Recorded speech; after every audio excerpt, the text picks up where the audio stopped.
Ni ikiganiro umunyamakuru umaze kumenyerwa cyane Hariana Villas yaganiraga n'umudepite wa Leta Zunze Ubumwe za Amerika Christopher Smith, aho baganiraga ku ntambara ikomeje kubera mu burasirazuba bwa Repubulika ya Demokarasi ya Kongo, aho bavuze ku Rwanda Perezida Paul Kagame ndetse n'amabuye y'agaciro cyane, aho ngiye kubashyira mu Kinyarwanda iki kiganiro cyose uko cyakabaye kugira ngo mubashe kucyumva neza, mwumve neza ibyavuzwe. Reka dutangire. Hello everyone, we are back with one more interview here at the office of Congressman Christopher Smith.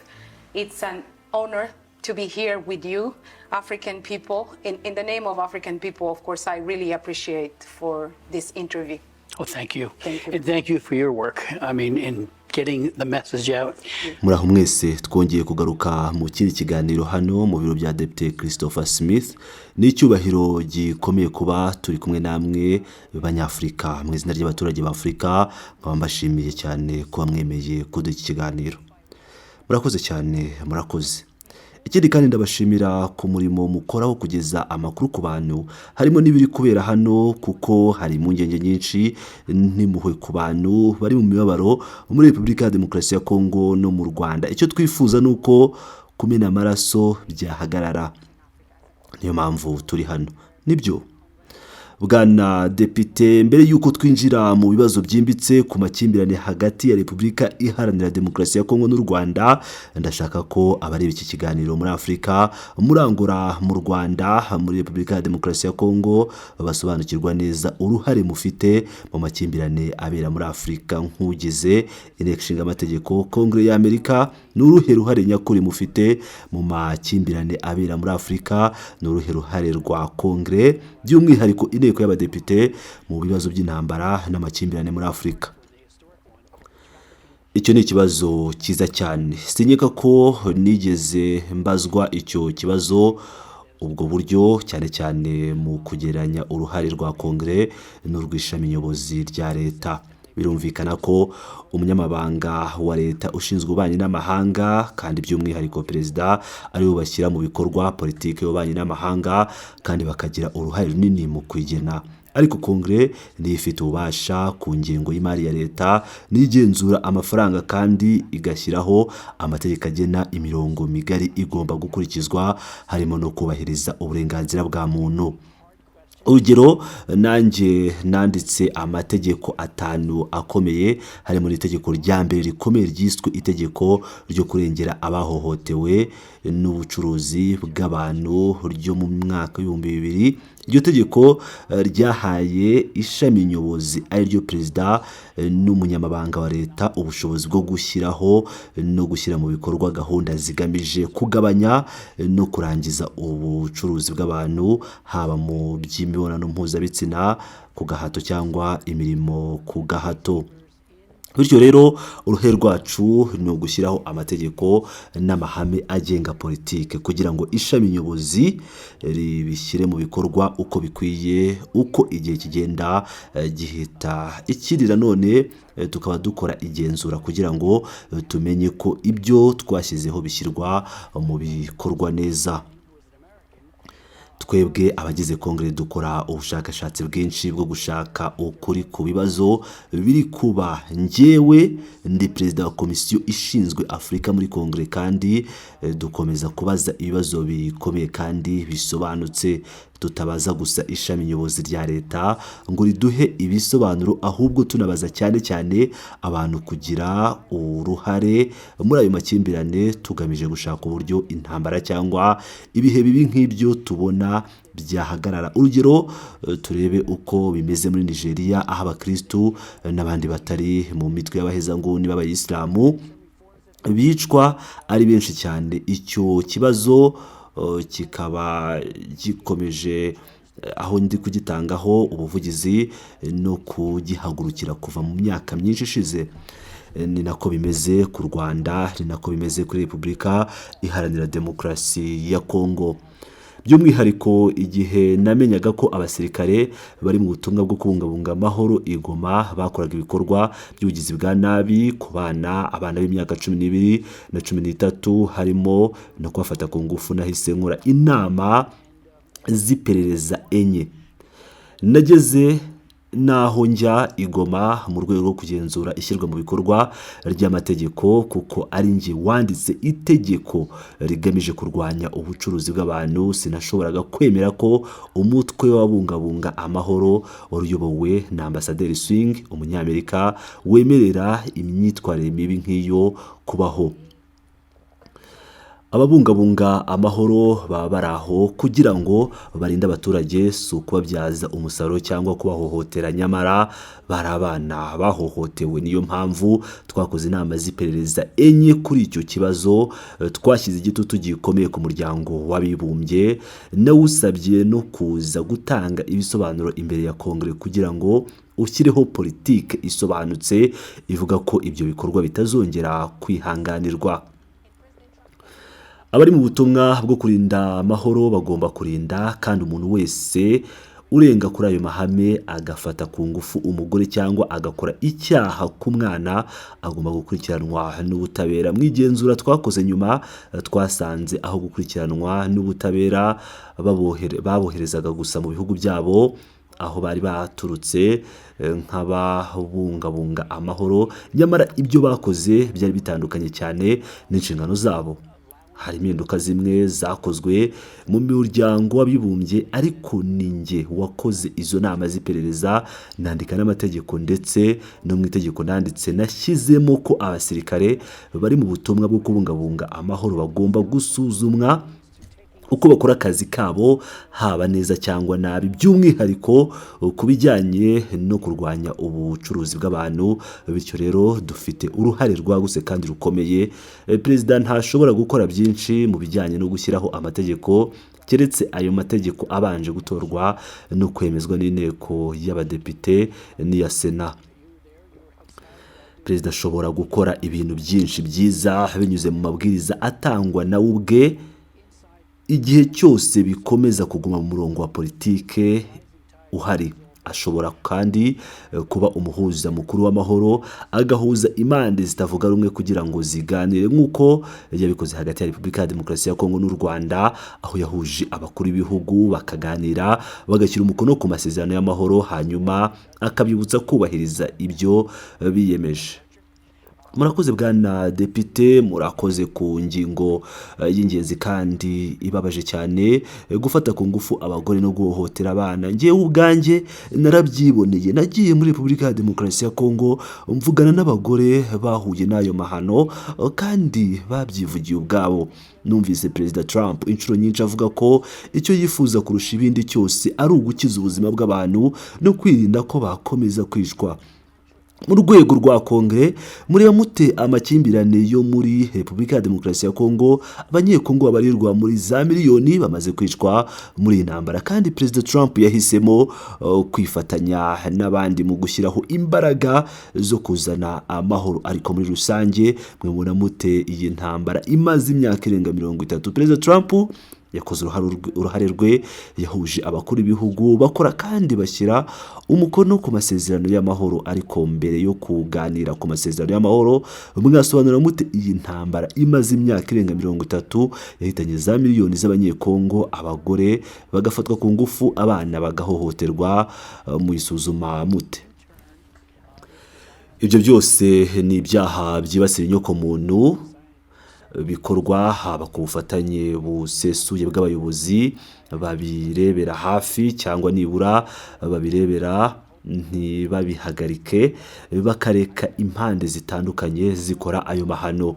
Ndizera ko Paul Kagame akwiye guhagarika no kugenzura neza ikoreshwa n'inyerezwa ry'amabuye y'agaciro igihugu cye kigiramo uruhare rukomeye, kuko iyo bigenze bityo bitera amakimbirane. Ayo makimbirane akurikirwa no kwigarurira imijyi. Tuzi neza ko Repubulika ya Demokarasi ya Kongo ifite amabuye y'agaciro menshi cyane kandi akungahaye. Ayo mabuye y'agaciro yakoreshwa mu kuzamura imibereho ya buri munyekongo. Byaba ari umugisha udasanzwe, byaba nk'igitangaza, kandi nibyo bikwiye kubaho. Icyumweru gishize twahuye na Perezida Tshisekedi kandi nawe wari uhari. wari hanze ukora ibiganiro n'itangazamakuru, namubwiye nti ikintu cyose twakora kugira ngo umutungo w'igihugu cye ugume imbere mu gihugu kandi ugire akamaro abaturage bose.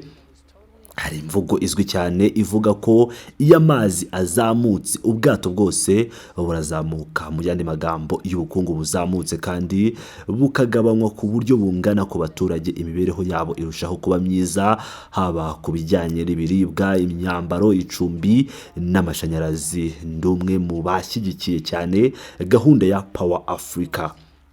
Afurika ikeneye cyane ubushobozi bwo kubyaza no gutanga amashanyarazi, ariko mwavuze ku bijyanye no gufata ku ngufu. Nagiye ku kigo cya Cure Africa NGO kiri hafi ya Goma, kandi sinarigeze mbona abagore benshi bangirijwe ubuzima ku buryo bubabaje kandi bw'ubugome nk'ubwo.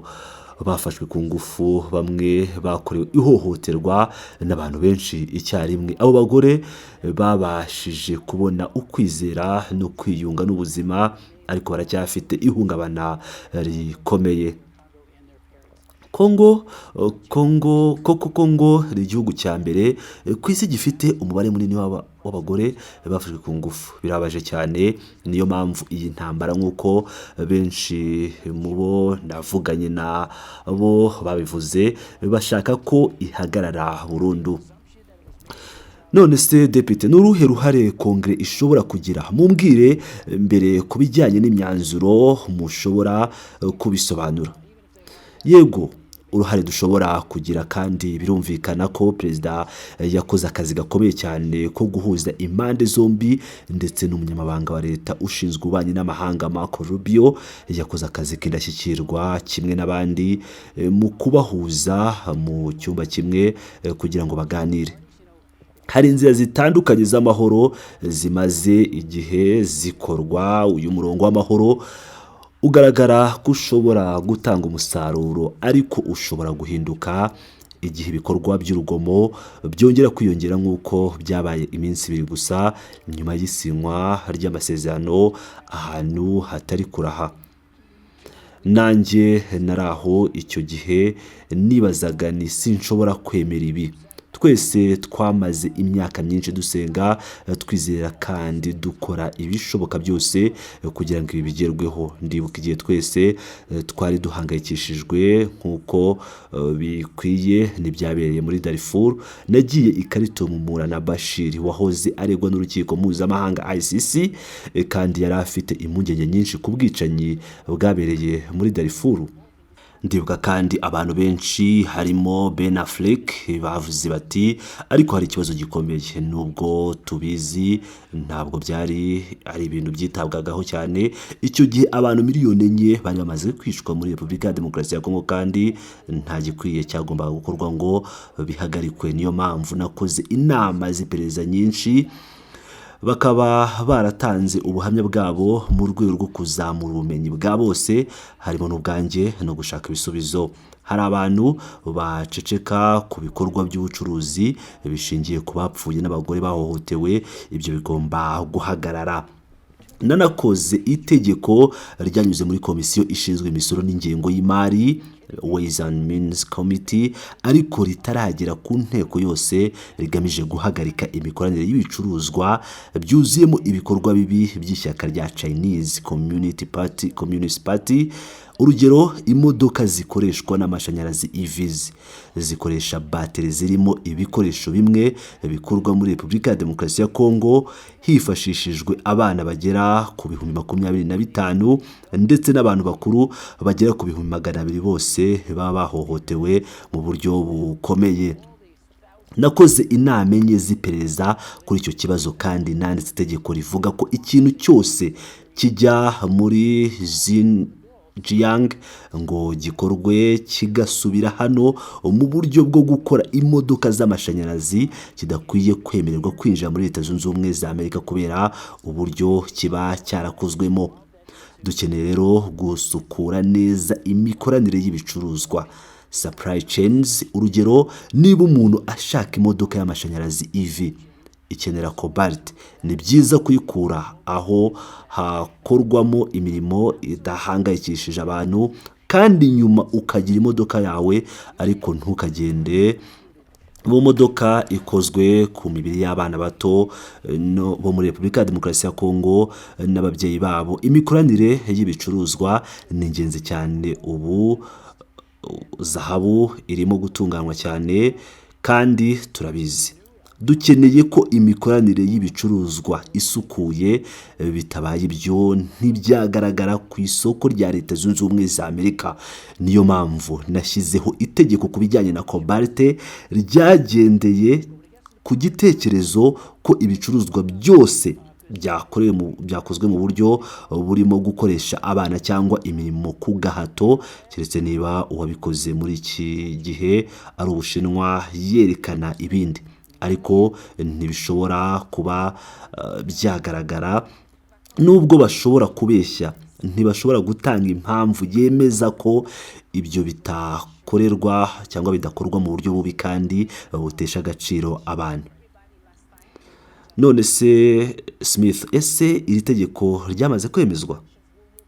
Oya, ntabwo riremezwa. Iri tegeko ni ugutera inkunga perezida ngo akomeze ibyo akora kandi tumwereke ko tubyitayeho. Niyo mpamvu nkora inama z'iperereza kugira ngo impande zose zigumane ubushake bwo gukemura ikibazo. Niba tugize ngo twirengagize ibiri kuba nk'uko Kongere yagira iti twabikoze, twarangije, byarangiye, tujyana ibindi, abakozi bibi bashobora kuvuga bati noneho turisanzuye gukomeza guhohotera, kwica no gukomeretsa. Bityo rero nizeye ko hazafatwa ingamba nyinshi n'ibibi bidahindutse vuba.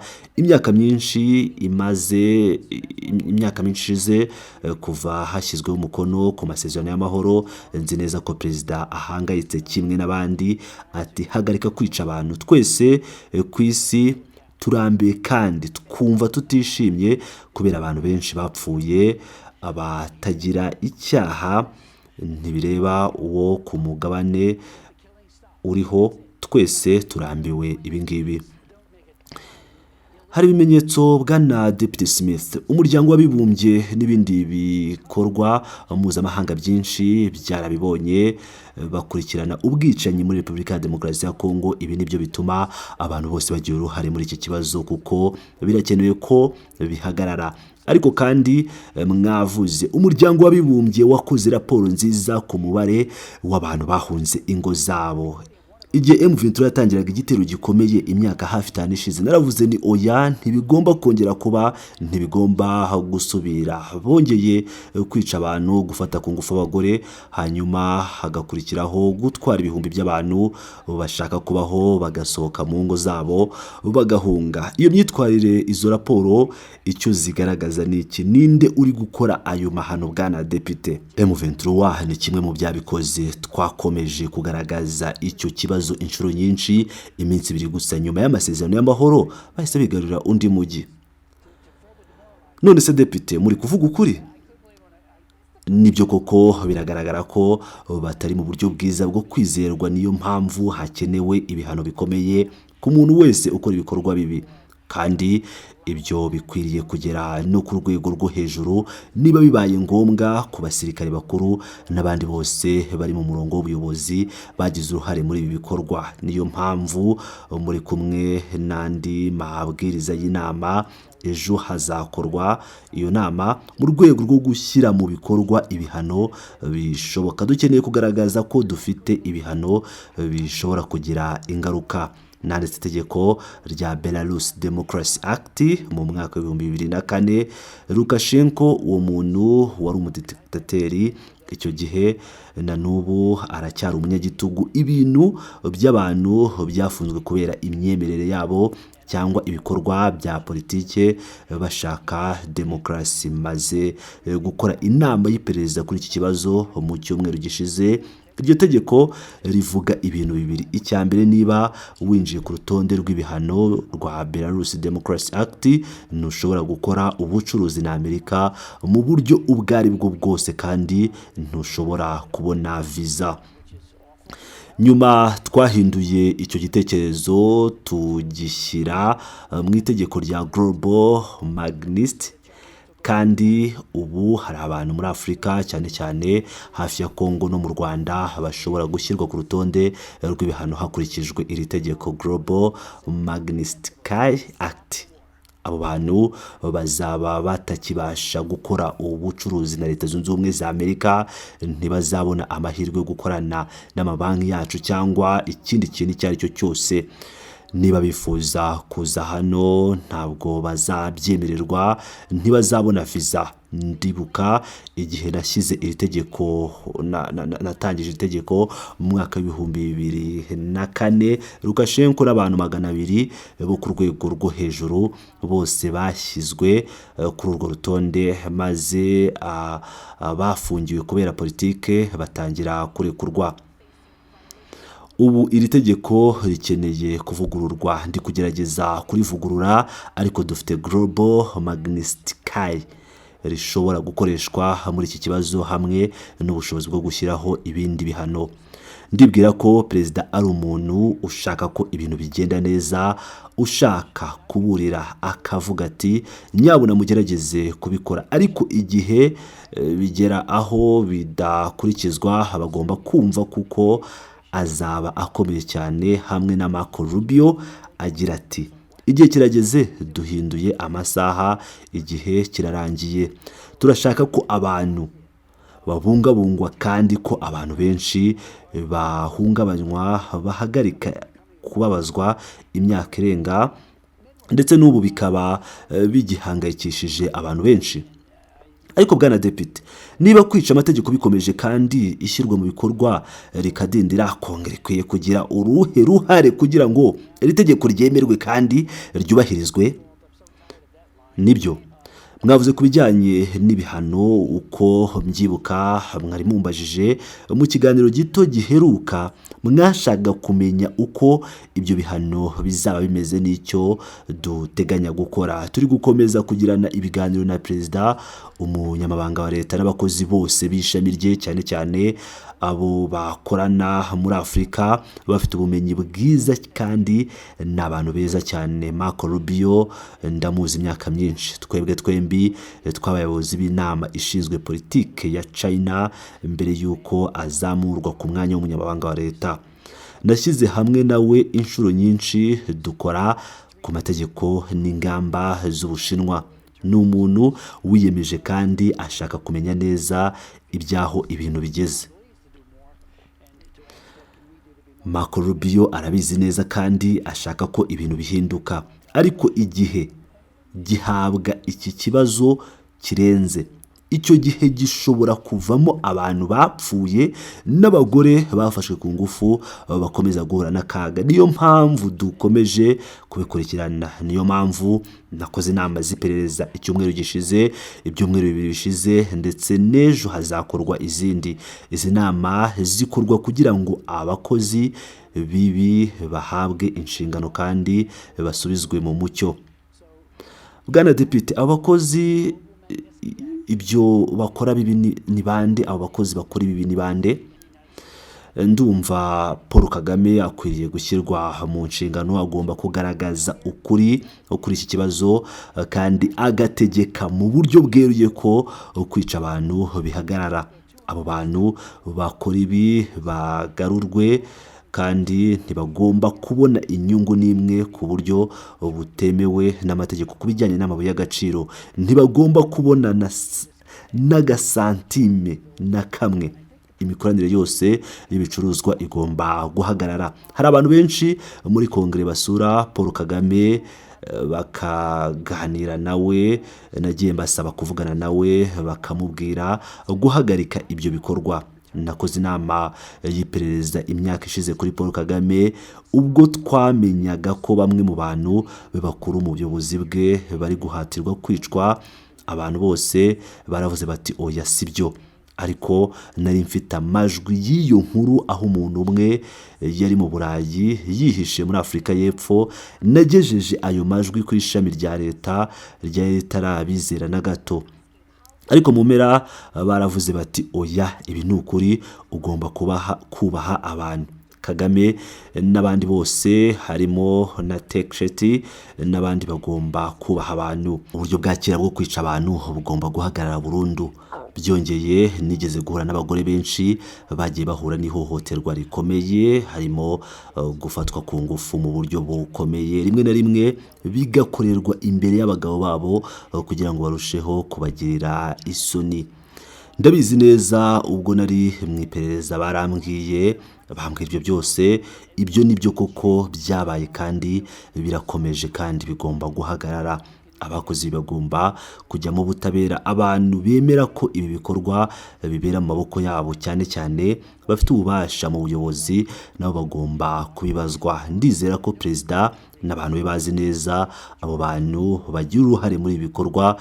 Dufite amakuru yizewe kandi akomeye, dufite amakuru menshi kandi yizewe cyane. Ndumva igihe kigeze ngo dukore igikwiye, dukomeze kandi dushishikare ko ibi bigenda neza. Sinshobora kwemera uko amasezerano y'amahoro yashyizweho, cyane ku bijyanye no kugerageza guhagarika ikoreshwa nabi ry'abantu bakora mu mabuye y'agaciro, kuko nabonye benshi muri abo bantu, cyane cyane abakora imirimo iyoborwa n'ishyaka rya Chinese Communist Party. Nabivuze kandi kuri Perezida Tshisekedi ubwo yari hano, naramubwiye ni abashinwa bazakoresha nabi byose ufite. Bikorwa mu bindi bihugu bya Afurika, nabyo batwara ibiti, batwara ibindi bintu, batwara amabuye y'agaciro, ariko wowe ubona ikihe gisubizo? Nta kintu na kimwe gifite agaciro kigaruka. Bajyana abantu babo gukora imirimo, cyane cyane kugenzura amabuye y'agaciro, ibirombe byayo, bagakubita abantu bakabaha umushahara w'inica n'ikize, kandi ibyo ni bibi cyane. Ndetse n'amasosiyete y'Abanyamerika yatanze akazi kuri abo bashinwa, nayo akora amakosa. Ni ikibazo gikomeye cyane, ariko aya masezerano y'amahoro hamwe n'andi masezerano ajyana nayo yashyizweho kugira ngo habeho uburyo bwagutse bwo guhagarika intambara burundu.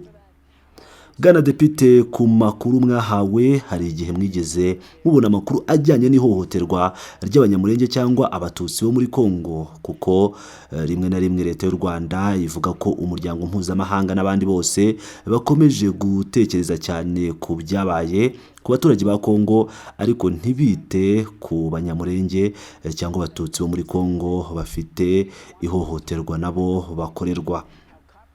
Mwigeze mwakira amakuru, ibimenyetso cyangwa raporo iva mu miryango mpuzamahanga cyangwa umuryango w'abibumbye avuga ko abanyarwanda bahohotewe n'abanyekongo?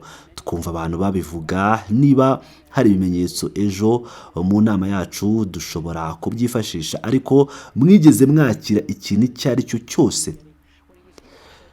Oya, ntabwo byigeze biba ugereranyije n'abo twabonye bagize uruhare mu ihohoterwa mu myaka myinshi ishize. Nashoboye kubona ko nko mu ntambara zo muri Balkan hagati ya Serbia ubwo yigaruriraga Croatia na Bosnia, hari abantu benshi bavugaga bati abo nibo babiteye, ariko ukuri nuko ari ingabo zigaruriye zabanje kwinjira muri Croatia, nyuma Bosnia amatanka yinjiraga mu buryo bumwe, kandi abahitanywe nabo bahari abafite intwaro binjiraga ku mipaka. Ikindi kandi birumvikana ko bifuza amabuye y'agaciro. Ibi byose bishingiye ku mafaranga. Ni ngombwa ko bihagarara. Ndumva umuryango w'abibumbye ufite uruhare kandi ugomba kurushaho kugira uruhare rukomeye mu kugaragaza ibyo bikorwa. Ntibakwiye guhora bavuga bati impande zombi zifite amakosa. Narambiwe iyo mvugo. Niyo mpamvu icyo ntekereza ari yo cyo gikwiye gukora ni ugufata abayobozi bakuru bakabazwa ku bikorwa byabo. Bwana Depite, abo ni bande? U Rwanda, Kagame n'abantu be n'abari mu muryango wa Tshisekedi bakora ibikorwa bibi nabo, kandi ibi bikorwa bigomba guhagarara ubu. Guhangana no gutinda no kutemera ibyaha ku bagore bafite ibyago byo gufatwa ku ngufu, ku bagabo, abagore cyangwa abana bafite ibyago byo kwicwa. Nk'uko mubizi, hari impunzi nyinshi zambuka imipaka cyangwa zaba ziri mu gihugu imbere zitagira aho zishingiye. Twashishikarije abanyekongo gukora byinshi no kubaza icyo twakora kugira ngo bafashe kugira ngo babone ibiribwa, imyambaro n'amazi. nagiye mu nkambi nyinshi z'impunzi mu buzima bwanjye, no mu gihe abanyesudani bose bari bari kwiyongera mu nkambi z'impunzi, ndetse no mu myaka ya 70 muri Uganda nagiye muri izo nkambi, kandi biragaragara ko ntamira abantu bagira bagomba guhunga cyangwa gusohoka ngo babashe kubaho. Abana barababara cyane kandi ingaruka zo mu mutwe zirakabije mu gihe cy'intambara. Ibi bihora bimeze bityo. Nanashishikarije cyane hamwe na Senko n'abepiskopi kuko nkunda gukorana n'itorero, haba abakatolika, abakristu, abayisilamu n'andi madini, kugira ngo bumvikane kandi bagire uruhare mu mahoro y'igihugu. Ntibakwiye kuba mu ruhande gusa, bagomba kuba hagati mu bikorwa. Ibi bishobora kugira ingaruka nziza. Bwana Depite, mu gusoza ikiganiro wavuze ku nkambi z'impunzi. Nagize amahirwe yo gusura inkambi ebyiri z'impunzi mu Burundi, kuko u Burundi ni igihugu abantu bo muri Kongo bagize ingaruka z'intambara bagiye bahungiramo. Benshi muri bo baturuka Uvira, aho habaye igitero vuba aha. Ubu bari mu Burundi. Iyo nsuzumye uko babayeho birababaje cyane. Nta mazi, nta biribwa, abana barapfa, abagore batwite, abagore bahuye n'ihohoterwa, byose ni bibi cyane. Niki Kongere ishobora gukora kugira ngo ifashe mu bijyanye n'imibereho y'abaturage b'Abanyekongo? Umukuru w'igihugu cy'u Burundi nagiranye ikiganiro n'umuntu umwe ngo menye uburyo u Burundi bufasha izo mpunzi. Birumvikana baragerageza icyo bashoboye, ariko nabo bafite ubushobozi buke. Batanga ubutaka kuko nta mu ntangiriro bategura ahantu ho kwakira impunzi 20,000, ariko buri munsi hari abantu baza kubera urugomo. Ubu hari hafi 80 kugeza ku 100 by'Abanyekongo bahungira mu Burundi buri munsi. Ariko Kongere ishobora iki kugira ngo ifashe mu bijyanye n'imibereho y'abantu bahungiye mu kaga? Dutanga ubufasha bwihutirwa ku mpunzi, kandi ibiribwa byagiye bihora ari ingenzi, kimwe n'imiti naho kuba. Ariko tugomba gukora byinshi kuko iki kibazo kirakomeye kandi kirushaho kuba kibi. Noneho dufite ikibazo nk'icyo muri Sudani, aho impunzi zikomeje kwiyongera aho kugabanuka kubera urugomo ruriho. Nibyo tugomba gukora byinshi. Urakoze Bwana Depite. Hari ikindi wifuza kongeraho nubwo nta kibajije ariko wumva cyagira akamaro? Yego, hari ingabo z'abahuza b'amahoro, peacekeeping forces, ziri aho. Ndumva zigomba kugira uruhare rukomeye kandi zigakurikiza amategeko y'ingabo kugira ngo zigabanye urugomo. Zasubijweyo n'umuryango w'abibumbye, ariko hakenewe kongeramo imbaraga. Wavuze mbere ko MONUSCO itari gukora neza. Ego, icyo kibazo cyagiye kigarukaho mu myaka ishize, ndetse no muri Sudani, aho bavuga ko bagumye mu nzu zabo, batitabira guhagarika intambara. Urugomo bagomba gushishikarira cyane kugira ngo bihagarikwe. Biterwa n'amategeko y'ingabo n'ibindi byinshi. Ni urugendo runini, ariko bashobora kugira uruhare rukomeye. Ndibwira ko ubutaha dushobora kwibanda kuri Sudani, kuko ubutegetsi burimo gutera intambwe. Bwana Bruce yateguye umuhango wo gushyigikira ibi bibazo by'ubutabazi muri Sudani. Yavuze kandi ko Perezida Trump ari gukora uko ashoboye kugira ngo habe amahoro no gufasha mu bikorwa by'ubutabazi muri Sudani. Ubwo byaba byiza ubutaha twibanze kuri Sudani. Nibyo byaba ari byiza. Ndibuka gusura inkambi ebyiri muri Mukjal mu karere ka Darfur. Umubare w'abantu bahari wari munini cyane, kandi aho hantu hari kure cyane. iyo indege ya helikopteri ihageze, ngewe hamwe n'abandi bakozi ba Leta Zunze Ubumwe za Amerika twayoboye itsinda, abantu bahise bishima cyane, nibazaga nizera ko tuzashobora gukora ibyo twiyemeje. Twageragezaga kandi gushishikariza Bashir guhagarika gufasha abajawidi. Nagiye ku muryango w'abibumbye ku nama y'uburenganzira bwa muntu, icyo gihe byari byarateguwe ariko ntibashoboraga gukorera ku mugaragaro ibyo byabaye. Ntibashoboraga kubyita jenoside nubwo byujuje ibisobanuro bya jenoside, aho abantu bagamijwe kwangizwa byose cyangwa igice cyabo. Twatekerezaga ko hari amoko make niba ushaka kubyita gutyo, ariko byose birasubira inyuma nk'uko bimeze muri Sudani y'Epfo ya Salva Kiir. Twatekerezaga ko bizaba urugero rwiza, ariko habayeho amaraso, kwicwa ndetse no gusahura ubutabazi. Buri gihe hari abantu babi bakomeza gukoresha nabi abaturage bakunguka ku mugongo wabo. Hari abantu bamwe bakora konti nini ku mugongo w'abapfuye n'abakomerekejwe. Mu gusoza ikibazo cya nyuma, Bwana Depite, ndashaka kugira ubutumwa bwumvikana ugenera u Rwanda ndetse n'abaturage ba Kongo. Turimo gukora ibishoboka byose dukorana na Perezida Trump uzi ikibazo kandi wita cyane ku mibereho yanyu yose. Turashaka guhagarika kwica abantu. Turashaka ko amabuye y'agaciro n'ibindi byose bikomoka ku butaka bikugira akamaro. Ntabwo bigomba kugirira akamaro abandi kugira ngo imibereho yanyu izamuke cyane. Turi kumwe namwe mu masengesho, turi kumwe namwe mu bikorwa, kandi tuzakoresha uburyo bwose dufite, harimo gushyiraho ibihano kugira ngo tugere ku butabera. Inyerezwa n'ubugome ntibigomba kuba ibihe byose. Ibyo ni ku banyekongo, ariko se ku Rwanda? Ku Rwanda bagomba gushyikirana n'umukuru wabo w'igihugu kugira ngo bihagarikwe.